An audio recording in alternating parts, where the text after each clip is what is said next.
তো hey guys, welcome to my channel. Hello সবাই কেমন আছো? আমি জানি অনেক ভালো আছো। তো এখন অলরেডি ইউইআরএ ম্যাচ চলতেছে। তো এখন আমি ভাবতেছি ওটা একটা রিয়াকশন ভিডিও বানাইনি, যদিও আমার কাছে আমার ক্লাস শুরু হবে একটু পরেই। তাও আমি একটা রিয়াকশন ভিডিওটা বানিয়ে দাঁড়াও। তো আর ইন্ডিয়ার পাকিস্তানের ম্যাচ নিয়েও আমি ডিফারেন্টলি একটা ব্লগ বানাবো, তারপর এটা নিয়েও বানাবো, এটা যখন হয়ে যাবে। কারণ যখন আমার এই ক্লাসটা শেষ হবে তখন শ্রীলঙ্কার এই ম্যাচ হবে, তখন আমি ডিফারেন্ট নিয়ে নেব। তো প্রথমে আসি, এখন ওটা ব্যাটিং ছিল, জাস্ট ব্যাটিংটা শেষ হলো, যেখানে আলিসান সারাপ্পু এবং মোহাম্মদ ওয়াসিম একজন করছে 38 বলে 51 রান, একজন করছে একজন হচ্ছে 54 বলে 69 রান, 54 বলে 69 রান। আসিফ খান স্ট্রাইক রেট দেখো 134 127। আসিফ খান 5/2। মোহাম্মদ জোয়েব 13 বলে 51। হর্ষিত কৌশিক 19, 8 বলে 19। রাহুল চোপড়া ফার্স্ট বলে আউট এবং ধ্রুব পারাসার 1 বলে 1। যেখানে হায়দার আলী, মোহাম্মদ রোহিত খান, মোহাম্মদ জাওয়াদুল্লাহ জুনাইদ সিদ্দিকি ব্যাটই পায়নি। তো বোলিং করছে শাকিল আহমেদ, যেখানে 3/16। তারপর হচ্ছে শাহ ফয়সাল 4/45। আমির কালিম 1 ওভারে 14 রান খাইছে। হাসনাইন শাহ 4 ওভারে 34 রান, 1 উইকেট। জিতেন রামানন্দি বলতেছি 4 ওভারে 24 রান, 2 উইকেট। দেন হচ্ছে সময় শ্রীবাস্তবা 4 ওভারে 38 run, 1 wicket. Alishan Sharafu 88 run out হয়েছে। আসিফ খান 96 রানে, জোয়েব 145 রানে, ওয়াসিম 171 রানে এবং রাহুল চোপড়া 171 রানে। ঠিক আছে, তো এই হচ্ছে পার্টনারশিপ দেখো। প্রথম পার্টনারশিপ 88 রান, সেকেন্ড পার্টনারশিপ হচ্ছে 8 run, third partnership 49 run, fourth partnership 26 run, fifth partnership হয়নি, সিক্স পার্টনারশিপ 1 রান। তো মোটামুটি এই ছিল এশিয়া কাপের মোটামুটি। আর এদিকে মোজাম্বিক ও ইসওয়াতিনির 14 তারিখে ম্যাচটা তো দেখাইনি। তো এখানে ইস্পাতি দিচ্ছে 4টাতে। ফিফথ টি20তে কোনো রেজাল্টই আসেনি বৃষ্টির কারণে। তারপরে নামিবিয়া জিম্বাবুয়ের যে ম্যাচটা হলো, দেখার মতো একটা ম্যাচ ছিল। বায়ান বার্নার্ড হোয়াট এ ম্যান। বায়ান বার্নার্ডের ইনিংসের জন্য 211 পর্যন্ত গেছিলো। এই দেখো বায়ান বার্নার্ড 94, টিমুর মারুমানি 62, রায়ান বাল 22, রাজা 23 এবং তিসাঙ্গা মুস্কিওয়া 1 রান।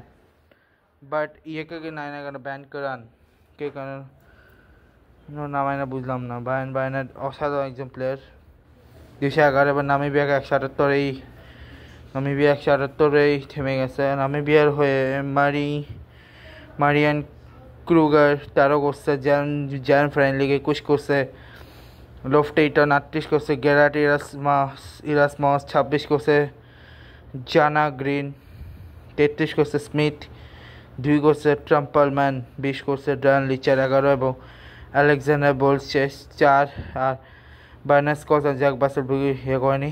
যেখানে মাসাকাজা 4 ওভারে 23 রান, অ্যানগ্রাভা 3 ওভারে 33 রান কাছে, Muzarabani 4 over 38 run, Brad Evans 3 over 28 run, বায়ান বার্নার্ড 1 ওভারে 9 run, Sikandar Raza 4 over 31 run, 1 over 11 run. তো উইকেট পাইছে মাসাকাজা 1টা, অ্যানগ্রাভা 1টা, মুজারাবানি 2টা, ইভান্স 1টা, সিকান্দার রাজা 2টা। সো জিম্বাবুয়ে নামিবিয়ার ব্যাটিংয়েরটাও তো দেখানি। জিম্বাবুয়ের হয়ে স্মিথ 4 ওভারে 36 দিছে, জ্যাক ব্যাসেল দিছে, ট্রাম্পলম্যান ওয়ার্ল্ড কাপে যে সবথেকে বেশি মাইর খাইছে ওমানের মতো দলের কাছ থেকে, 4 ওভারে 46 রান, 1 উইকেট। লোফটেইটন 1 ওভারে 9 রান, বার্নার্স কলস 2 ওভারে 21, আলেকজান্ডার বোসেক 4 ওভার 43, আর জিরাট ইরাসমস 2 ওভারে 21 রান। মারুমানি আর রায়ান বাল 124, মারুমানি 165, বায়ান বার্নার্ড 193। এর ক্ষেত্রে এই যে 18 18তে 1 উইকেট, 74-এ 2 এবং থার্ড উইকেট, 108-তে চতুর্থ উইকেট, 107-এ পঞ্চম উইকেট, 163-তে ষষ্ঠ উইকেট এবং 163-তে সপ্তম উইকেট। তো এই হচ্ছে মোটামুটি জিম্বাবুয়ে আর নামিবিয়ার ম্যাচ। এছাড়া ইংল্যান্ড সাউথ আফ্রিকার ইংল্যান্ডের ম্যাচ কিন্তু শেষ হলো, যেখানে লাস্ট ম্যাচ অ্যাবাউন্ডেড হয়ে গেছিলো, বাট আগের ম্যাচটা ইংল্যান্ড জিতছিল, তার আগেরটা সাউথ আফ্রিকা, মানে 1-1-এ শেষ হলো সিরিজটা। এরপর আছে নামিবিয়া ট্যুর অফ জিম্বাবুয়ে। এরপর ইংল্যান্ড আর আয়ারল্যান্ডের ম্যাচ শুরু হবে হচ্ছে পরশু দিন থেকে। তো ওয়েস্ট ইন্ডিজ নেপাল শুরু হবে, আরও অনেকগুলো ম্যাচ আছে।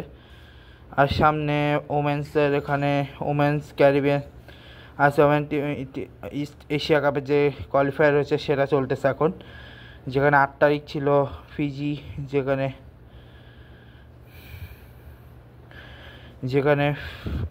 এখন 5th প্লেসে, এখন ফাইনালে 3rd প্লেসে ভানুয়াটু আর পাপুয়া নিউগিনি। আর যে ইন্দোনেশিয়া অলরেডি কোয়ালিফাই করে গেছে, ভানুয়াটু আর পাপুয়া নিউগিনির মধ্যে যে জিতবে সে কোয়ালিফাই করে যাবে। ঠিক আছে, এটা হচ্ছে সিস্টেম। আর লাক্সেমবার্গ শেষ পর্যন্ত সুইজারল্যান্ডই জিতছে ফাইনালটা। এটাতে অস্ট্রেলিয়া আর ইন্ডিয়া 2 শুরু হলো গতকালকে থেকে, যেখানে নিউ চণ্ডীগড়ের যে স্টেডিয়াম, অর্থাৎ নিউ চণ্ডীগড়ের Maharaja Yuzvendra Singh international cricket stadium new চণ্ডীগড়ে হয়েছিল কি ম্যাচটা, অস্ট্রেলিয়া বা ইন্ডিয়ার এই ম্যাচটা। এবং যেহেতু অস্ট্রেলিয়া জিতছে, পরের ম্যাচে নিউ চণ্ডীগড়, লাস্ট ম্যাচ দিল্লিতে হবে। ও সাউথ আফ্রিকা আর পাকিস্তানের মধ্যকার সিরিজ চালু হবে কালকে থেকে। সো আজ women's world cup warm up match, এখানে কোয়ালিফাই করছে India, England, south Africa, New Zealand, Sri Lanka, Pakistan, Bangladesh,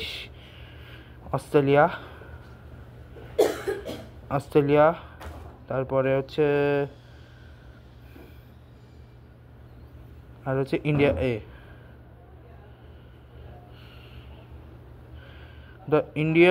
India না, ওকে 1 2 3 4 5 6 7 8 8টা দল কোয়ালিফাই করছে। অ্যান্ড ওয়ার্ল্ড কাপ চালু হবে কবে থেকে? ওয়ার্ল্ড কাপ তো এখানে ওয়ার্ল্ড কাপে টোটাল 8টা দল হচ্ছে, এবং এটা কিন্তু ইন্ডিয়াতেই হচ্ছে, ইন্ডিয়া এবং শ্রীলঙ্কাতে, এই আর কি বলতে গেলে। সো মোটামুটি এই ছিল দেখানোর মতো। আর যখন আমি আমার সেকেন্ড ক্লাসটা কমপ্লিট করবো, তারপরে বাকিটা দেখাবো আর কি।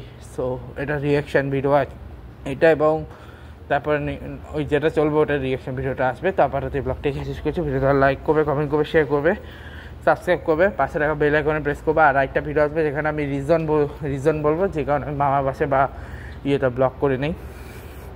সো দেখা হবে তোমার সাথে নেক্সট ব্লগে। ভিডিওটা লাইক করবে, কমেন্ট করবে। আজকে good bye guys, good bye, দেখা হবে কাল। আচ্ছা, এটা সাবস্ক্রাইব করে দিও, বেল আইকনে প্রেস করে দিও, ঠিক আছে? লাইক কমেন্ট শেয়ারও করে দিও। Bye bye.